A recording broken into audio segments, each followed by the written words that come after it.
Je présente mes propos de remerciement à l'honorable protecteur des citoyens, magistrat Jean-Wilder Morin, qui a jeté des volets sur moi de concert avec son équipe pour que je puisse occuper cette fonction de directeur départemental de l'Artibonite. Je présente d'une part mes félicitations à l'endroit de toutes les organisations de la société civile œuvrant dans le domaine de la protection des droits humains. D'autre part, à l'endroit de la directrice sortante, Maître Marie-Gerda Delmitus, qui est encore avec nous dans le département, mais avec un autre titre. L'Office de la protection du citoyen, OPC, est une institution créée par la Constitution du 29 mars 1987 au titre 6, chapitre 4, en l'article 207. L'OPC est l'une des 5 institutions indépendantes de l'État, mais détenant des relations fonctionnelles avec d'autres institutions de la République. Donc, l'OPC, en sa qualité d'institution nationale de promotion et de protection des droits humains, nous donne droit à axer notre vision pour le département sur ces 2 grands axes.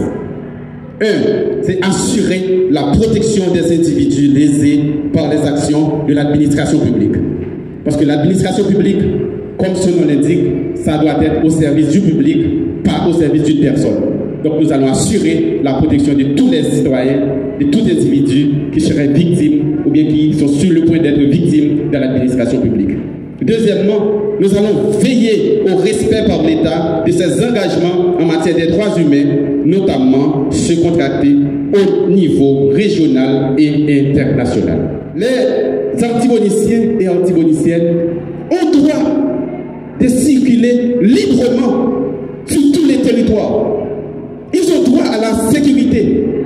Et l'État a signé pas mal de conventions, des accords qui nous donnent droit de bénéficier cette possibilité de circuler librement à travers tout le département. Donc nous allons veiller à ce que cela soit accompli. Nos filles et nos femmes, elles ont droit de ne pas être victimes, de ne pas subir des viols, qu'ils soient simples ou collectifs. Nos filles ont ce droit. Et c'est pourquoi nous, au niveau de la direction départementale de l'Artibonite, nous allons accorder une attention particulière, une attention soutenue aux plaintes déposées par les femmes et les filles dans le cadre de notre travail. Ceux qui sont privés de liberté, ceux qui sont en prison, ceux qui sont en garde à vue, ils ont droit à la vie, ils ont droit à la protection, ils ont droit à la nourriture. Parce qu'ils sont privés de leur liberté. Au nom du principe de l'indivisibilité des droits humains, même quand quelqu'un se trouve incarcéré, privé de sa liberté, mais ce quelqu'un a droit, jouir de ses droits que la loi lui accorde.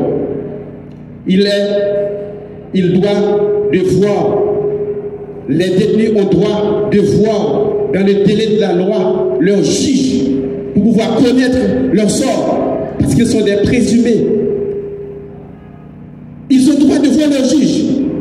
Non seulement ils ont droit de voir leur juge dans les délais légaux, mais aussi ils doivent être jugés et après le jugement, ils doivent bénéficier le dispositif du jugement, le sort, le verdict du tribunal. Parce que quelqu'un ne doit pas rester en prison après avoir purgé sa peine. Mais comment il va savoir qu'il a fini de purger sa peine s'il n'a pas le dispositif du jugement, il n'a pas la décision du tribunal?